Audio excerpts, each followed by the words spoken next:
మీరు సర్వలోకమునకు వెళ్ళి సర్వ సృష్టికి సువార్తను ప్రకటించమని ప్రభు చెప్పిన మాట ఇంకా నెరవేరలేదు. రేడియోల ద్వారా, టీవీల ద్వారా ఇంటింట సువార్తలు ఎన్ని చేసినా అవ్వలేదని ఇప్పుడు శాటిలైట్ ఇచ్చాడు. ఇప్పుడు ప్రతివాడు చేతుల్లో సెల్ ఫోన్లోనే దేవుని వాక్యం ఉంది, ప్రతి వారికి అందుబాటులోనే ఉంది, ఎక్కడైనా ఉంది. కానీ వాడు లోపలికి వెళ్తాం లేదు, వెళ్ళిన దాన్ని చూడటం లేదు. పనికిమాలిన రీల్స్, పనికిమాలిన విషయాలు చూసుకుంటున్నాడే కానీ దేవుని వాక్యం వినని వారు, ఎరగని వారు ఉన్నారు. అందుకని ప్రభువు తన రాకడా ఆలస్యం చేస్తాడు. ఏ ఒక్కడు నశించడానికి ఇష్టం లేదు. ఎవడి నరకంలో పడేయటం కోసం దేవుడు నరకం చేయలేదు. నరకం ఎవరి కొరకు చేశాడు? అపవాదికి, దాని అనుచరుల కొరకు చేశాడు. కానీ అంటే అపవాదిని వెంబడిస్తే మనం కూడా ఎక్కడికి వెళ్తాం? నరకంలో పడేయాల్సింది. అందుకని అపవాదిని, సైతాన్ని చంపేయచ్చు కదా దేవుడు అంటున్నాడు. సైతానికి చంపడానికి ఆత్మకు చావు లేదు, మనకు కానీ సైతానికి కానీ.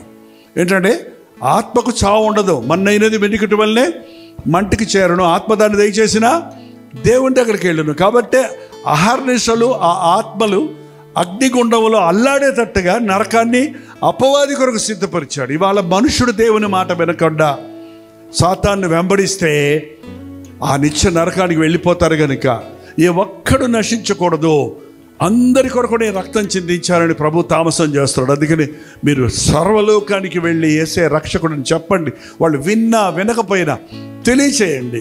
యేసయ్య నామములో శక్తి ఉంది, యేసయ్య నామములో పాప క్షమాపణ ఉంది, యేసయ్య నామములో స్వస్థత ఉంది, యేసయ్య నామములో అద్భుతాలు జరుగుతాయి, యేసునందు ఉన్నవారికి నిత్య జీవం ఉంది, పరలోకానికి మార్గం ఉంది. అందుకని ప్రభు తామసం చేస్తున్నాడు. మన ప్రభు త్వరలో రాబోతున్నాడు. నువ్వు సిద్ధమా?